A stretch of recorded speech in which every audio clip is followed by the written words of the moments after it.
I'm Erin Lawler Patterson, the goodness chick. I'm an addictions counselor, motivational speaker, author, and parent coach. Join me on the journey of navigating the joys and pitfalls of life, addressing parenting, giving back, mental health, addiction, and relationships. If it takes a village, then join me as one of those villagers. Villagers wanted.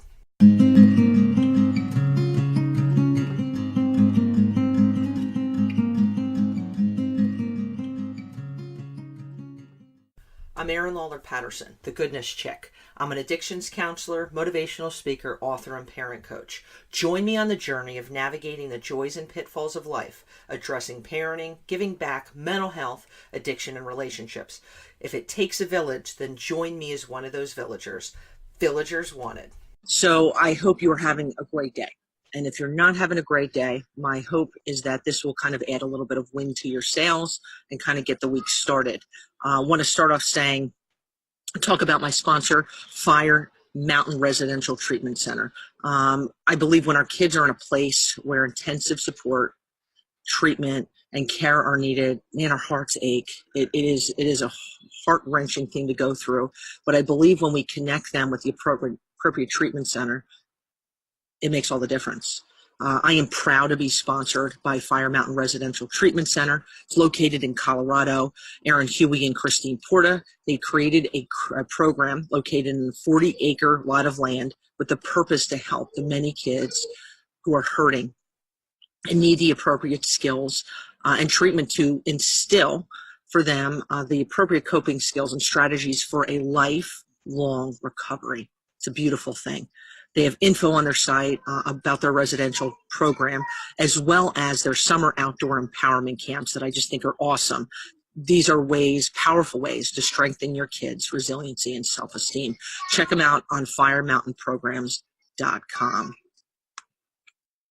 All right, so I have the privilege today on Split, Croatia to be with Lauri Kuosmanen. Mm-hmm. Lauri, I want to say thank you so much for taking time to be with me. We're in Split, Croatia at the 7th Annual European Conference for Mental Health. Yes. Correct? And you are one of the head coordinators for this activity, correct? So with this, a little bit about your background. You have a PhD in nursing science. Yes. You are an adjunct professor at the University of Turku in Finland, the co-coordinator of this event here, which I have to say, as a mental health professional, very in awe of. And if I were to ask you, how long have you been involved with this program? With the conference in particular? We had our first conferences in Finland. We started like 8 years ago. Okay. We had a small group of people. Then we thought that we would like to share this information for globally and in Europe. And then it was a nursing conference at the first ones were for nurses, mental health and psychiatric nurses. Then we thought that, this is not just a nursing business. This is for everybody. And that's when we skipped the nursing from the name. Okay. And then we So initially that name was attached to it, and then it kind of grew from there. Yeah. And I like the fact that you're saying we're kind of started, which I think is very interesting for nurses, which obviously is a helping field, and then grew into I having the privilege of walking around and engaging in conversations with many people here, people from everywhere, from all lines of work. Absolutely. And I think it's and this is kind of why one of the reasons I wanted to chat with you is how this is all inclusive. And we talk about mental health a lot of times can be compartmentalized as a nurse, a counselor, a this, and how something like this tries to take it out of the box and make it open to more people. So do you feel like this conference has done that? We have partly done this because in our participants, there are people from all professions that are involved in mental health field. But especially proud I am that we have service users, ex-patients, clients, however you want to call these important participants, that we have these people involved in the conference. I mean, it's very eclectic in terms of who is participating, who is involved in this. If I were to ask you personally, what brought you what drew you to the mental health field, to the helping field? I put that label on there. Well, that was a coincidence many, many years ago, almost 30 years ago. Okay. I was a young man. I didn't have no idea what should I do when I'm grown up. Like many of us do. Yeah. I had an idea that I would like to work with people. That was my only idea about this. Okay. And I ended up in nursing school with coincidence. I was not very good in the exams. I was not first elected in the school, but I got a place because somebody else didn't want to play. So I was, and then I got interested in mental health and in psychiatry, and I was interested in how the people who are in the system or are using the services, what are their experiences, because there are so many weird things in mental health and in psychiatry, especially in institutions and hospitals. So I get it interested me, but I was worried. I was sad that the system is so sometimes not really for the patients, but it's for the people who are working in the system. So that was my. So you to be an advocate. Yeah. For the people. Yeah, and give voice to these people who are not often. They don't have the possibilities to say what they want and make demands. And I think when they're able to be heard, the treatment process, obviously, I think is more fluid. And in the long run, they become healthier people, part of our society, which is the goal, correct? I mean, and when you're not heard on any, whether that's you or me, it's frustrating. It is. It's frustrating. Yeah. So I think this has been a spectacular thing. One of the things that I picked up on in one of the workshops was within the mental health field, and I think the helping field in general, there's so many of us that get burnout, that get disheartened. And one of the focuses was on support for one another, self-care. Yeah. What are your thoughts on that in terms of, we help other people and sometimes we neglect ourselves. So as somebody, who's in the helping field, what have you done in terms of self-care for yourself? Because, you're part of this huge project here, which is overwhelming. But to refill your tank, if you will, to re-energize, what do you do to re-energize? And what do you say to clients that you work with in terms of making sure they're taking care of themselves?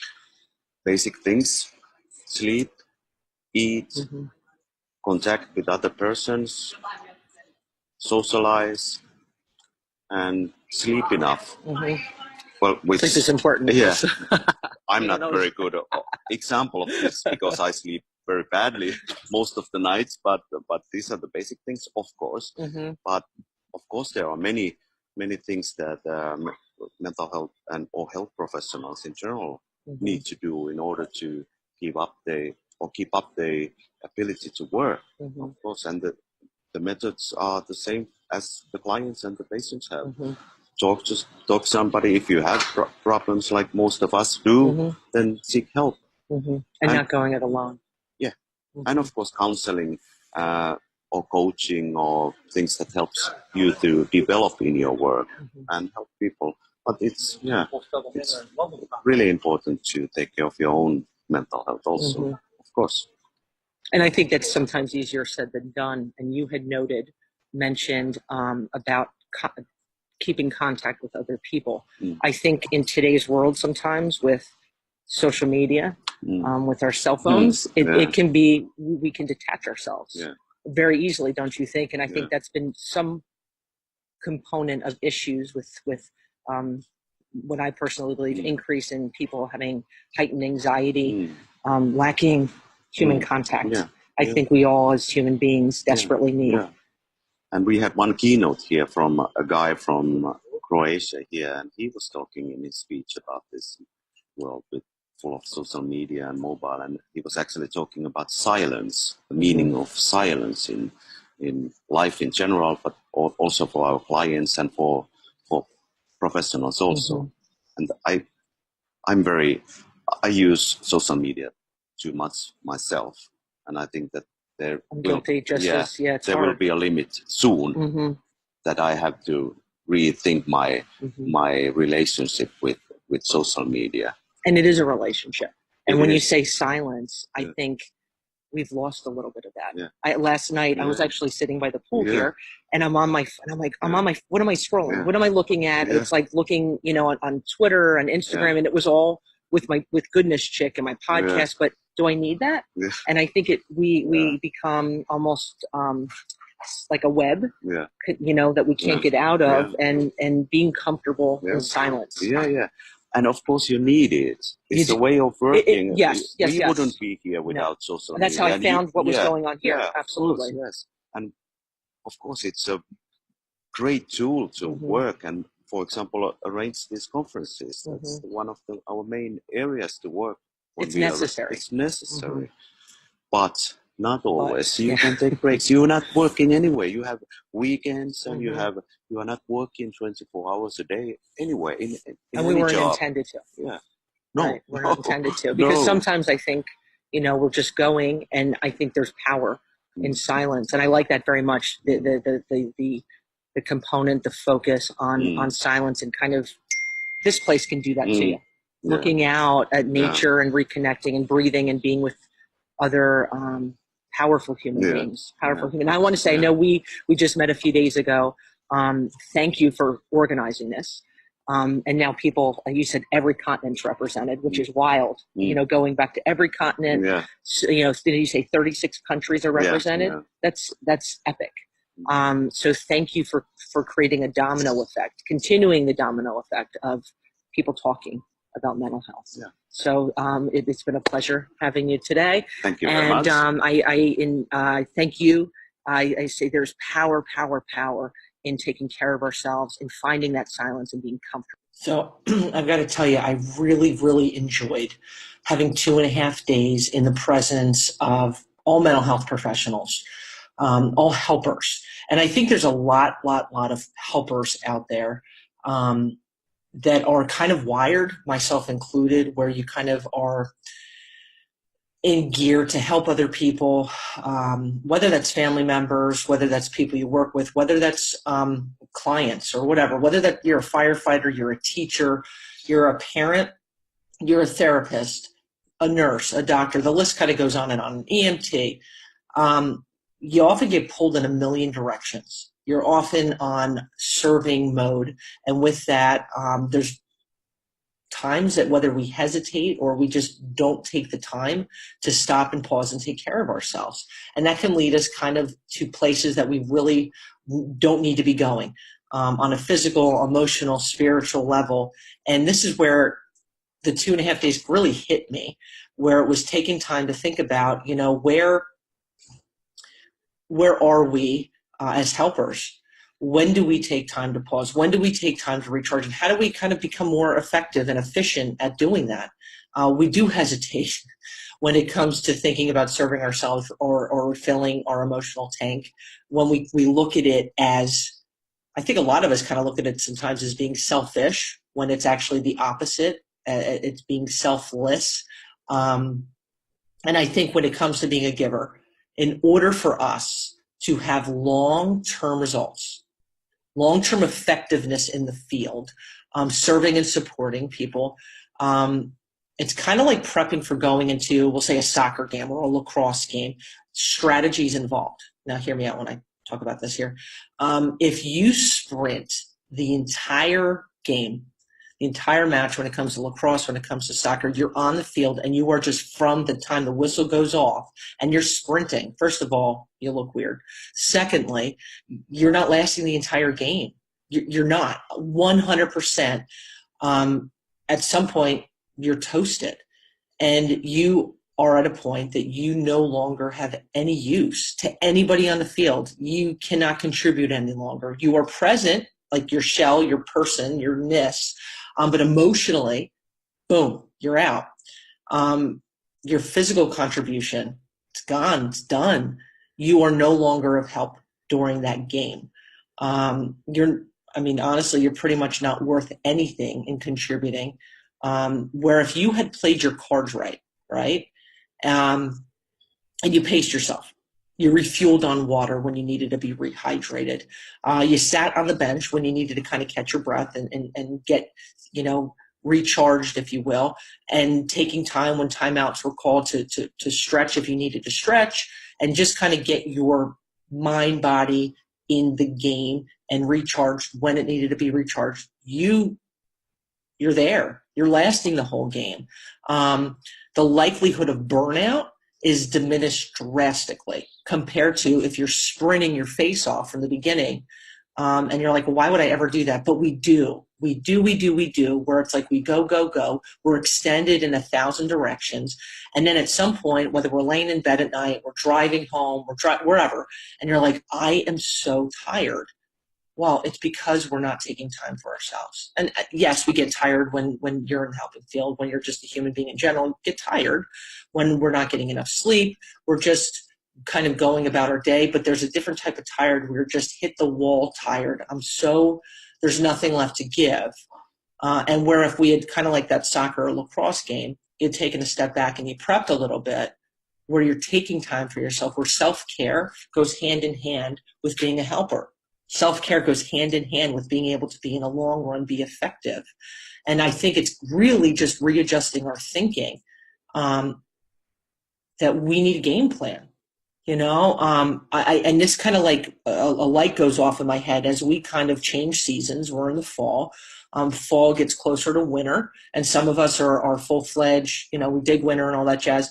But with that goes hand in hand that most of us have less time exposure in the sun compared to during the summer months. I know a whole bunch of people that it's a struggle.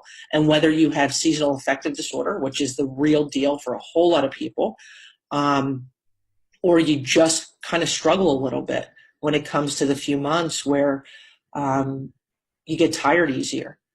You get frustrated, and it's like you're like, you get edgy. Why am I so edgy? Why did I snap at that person? Why is my tolerance for dealing with people, it's kind of gone down and well, it goes hand in hand with self-care. It really, really, really does. And when it comes to the switch and sun exposure being decreased a little bit, a lot, there's times I remember, you go into work and it's dark, you leave and it's dark, and you kind of get in the habit of doing that. And some people can rock that out. I personally cannot rock that out. And I'd have to have a game plan where, whether it's making myself go outside, during a lunch break, I get 15 minutes, 10 minutes, or it's going to the gym. It's making yourself interact with people where I'm going to meet you for a coffee break, or I'm outside with the kids for 15 minutes before anything else is done in the house. Laundry can wait. Dinner can wait. You need to make yourself a game plan. And because when we go in a million directions and we don't take care of our basic needs, we're burning the candle at both ends. And we're becoming less effective in the long run. And I don't care what helping field you're in. When you're running on an empty tank or you're running on fumes, your effectiveness is just epically diminished. Where we find ourselves, January, when it's super dark, it's super cold, depending on where you live. And, you're wrapped up in a Snuggie. As soon as you walked in the door, you're sitting on the couch, eating a tub of ice cream, Cheetos, and not able to communicate with people because you're just so blah fest. That doesn't do anybody any good. The people that you love, the people that you're serving, and yourself.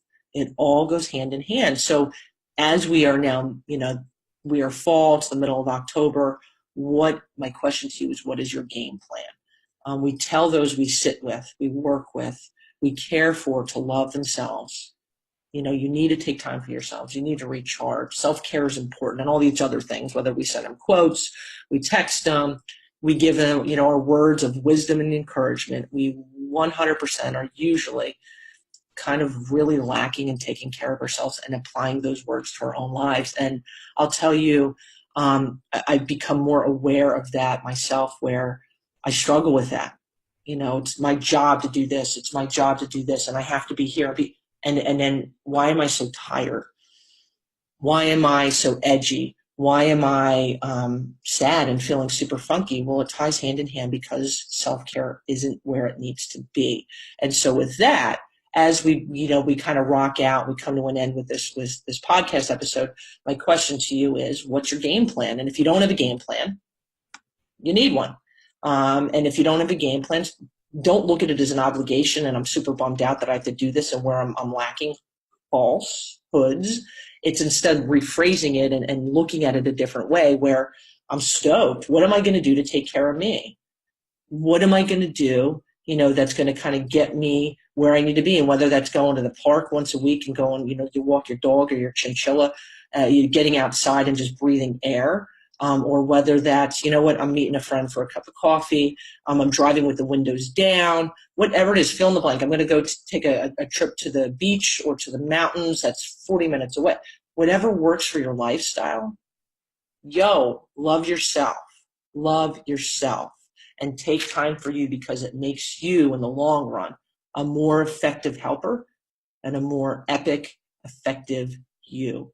And you're worth it, my friends. You are worth it. You're worth it. And I ask if you have any questions, you have any of your own experiences, you want to shoot me an email, Aaron@goodnesschick.com, or hop on my Goodness Chick Facebook page. I love, love, love hearing from you. I love it. And I also love being a part of the Mental Health News Radio Network, where it's all about self-care and mental health and keeping that balance.